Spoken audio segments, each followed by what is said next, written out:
Saint Aloysius ಗೊನ್ಜಾಗಾ ಸ್ಕೂಲ್ನಲ್ಲಿ 2019-20ನೇ ಸಾಲಿನ ವಿವೇಕ ಬನ್ಸಾಲ್ ವಾರ್ಷಿಕ ಸ್ಕಾಲರ್ಶಿಪ್ ವಿತರಣಾ ಕಾರ್ಯಕ್ರಮವು ನಡೆಯಿತು.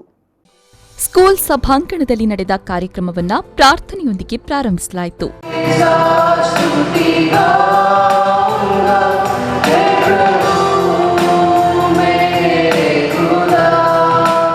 ಇದೇ ವೇಳೆ ಗೊನ್ಜಾಗಾ ಸ್ಕೂಲ್ನ ಪ್ರಾಂಶುಪಾಲರಾದ ಮೆಲ್ವಿನ್ ಅನಿಲ್ ಲೋವೋ ಎಸ್ಜೆ ಅವರು ಮಾತನಾಡಿ, ನಮ್ಮ ಶಾಲೆಯ ಮಕ್ಕಳು ಎಲ್ಲಾ ಚಟುವಟಿಕೆಗಳಲ್ಲಿ ಪಾಲ್ಗೊಂಡು ತಮ್ಮ ಪ್ರತಿಭೆಗಳನ್ನು ಅನಾವರಣ ಮಾಡ್ತಾ ಇದ್ದಾರೆ. ನಮ್ಮ ವಿದ್ಯಾರ್ಥಿಗಳು ಉತ್ತಮ ಅಂಕಗಳನ್ನು ಪಡೆದುಕೊಳ್ತಾ ಇದ್ದಾರೆ.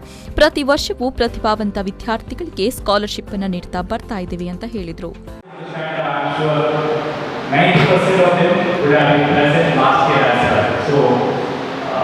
They are performing very well and we would like to really appreciate them. So we would like to congratulate all our students, especially the ones whom we have chosen today to honor for their great performance.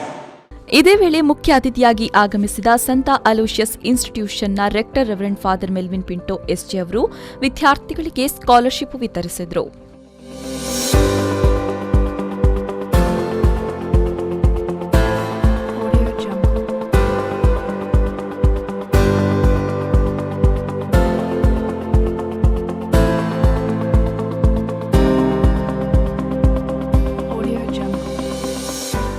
ಈ ಸಂದರ್ಭ ಉಪಪ್ರಾಂಶುಪಾಲರಾದ Jessica D'Costa, ಶಾಲೆಯ finance minister father Pradeep ಉಪಸ್ಥಿತರಿದ್ದರು.